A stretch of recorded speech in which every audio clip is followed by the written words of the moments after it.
running to serve you for 4 more years because there's more work to do. While Washington, D.C. keeps driving up prices, I'm taking action to bring them down, to fix our state's education system, and to keep Arizona a safe place for all of our families. Well, it is official. Governor Katie Hobbs confirming with this video posted to social media this morning that she is running for re-election. When she won in 2022, she was the first Democrat elected governor since Janet Napolitano won her second term in 2006. So the governor says that she's going to be focused on putting politics aside and putting Arizonans first this election. So joining us live this morning in studio, Governor Katie Hobbs to talk about her campaign, which just officially launched just a couple of hours ago. Yeah. So it's been a busy morning for you. So we were talking about putting Arizonans first. You want to put politics aside. How do you plan to do that this election? Well, it's what I've done it's how I've governed since I've been in office. We have a lot of tough challenges, issues that are not Democrat or Republican issues, they're Arizona issues, and career politicians have ignored them for a long time. Securing our water future, addressing our housing affordability crisis, securing the border, and I've taken action, and I told Arizonans I'd work with anyone to get those issues addressed, and I have. What would you like to work on if you're reelected the next 4 years? Is there something that you wanted to accomplish that maybe didn't get accomplished, or just something new that you would like to tackle?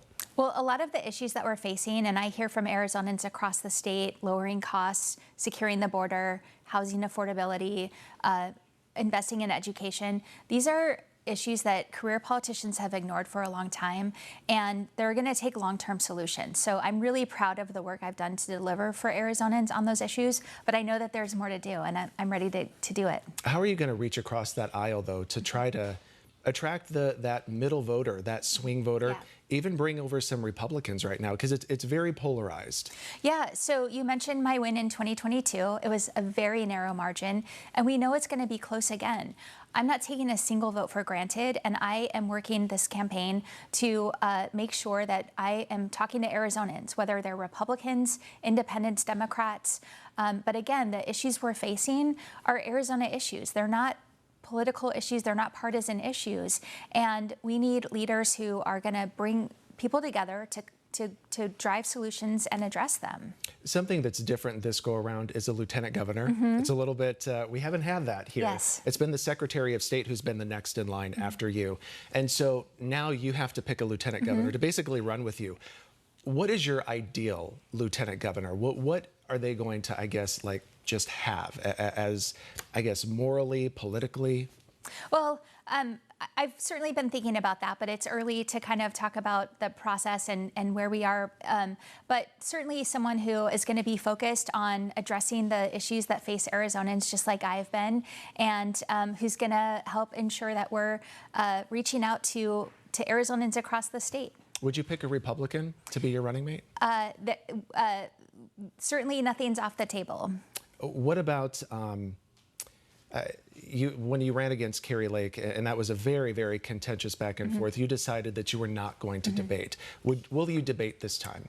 Again, it's early for that decision. A debate is probably about a year away, and I'm going to run the campaign I need to convince voters across the state that I'm the right choice and that they should give me another 4 years to continue delivering on the issues. If a debate fits into that strategy, then certainly. I want to touch on some other things that have been making headlines here locally. The flooding in Globe in Miami and Gila County, devastating.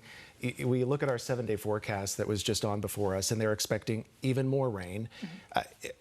Is that area even prepared to handle more rain? What is the state doing to try to get this place ready and back on its feet? Yeah, the flooding that we saw in those areas was devastating. I went and visited and saw it firsthand in Globe, and you know, it was kind of once in a lifetime flooding that we saw. Certainly, there's more to be done to mitigate and be more prepared for future flooding of that level.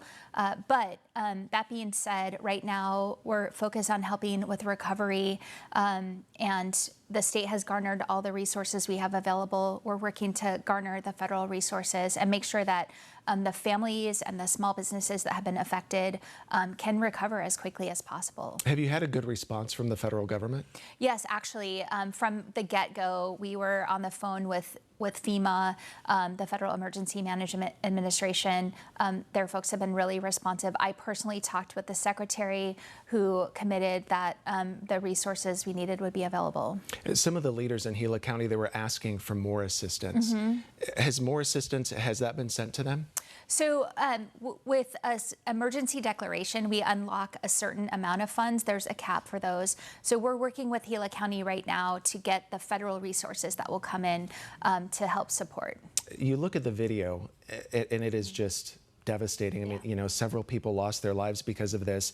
You know, we talked to some officials there, and they had no idea even how long this is going to take to rebuild. Do you guys have any indication of how long it's going to take that community to get somewhat back to normal?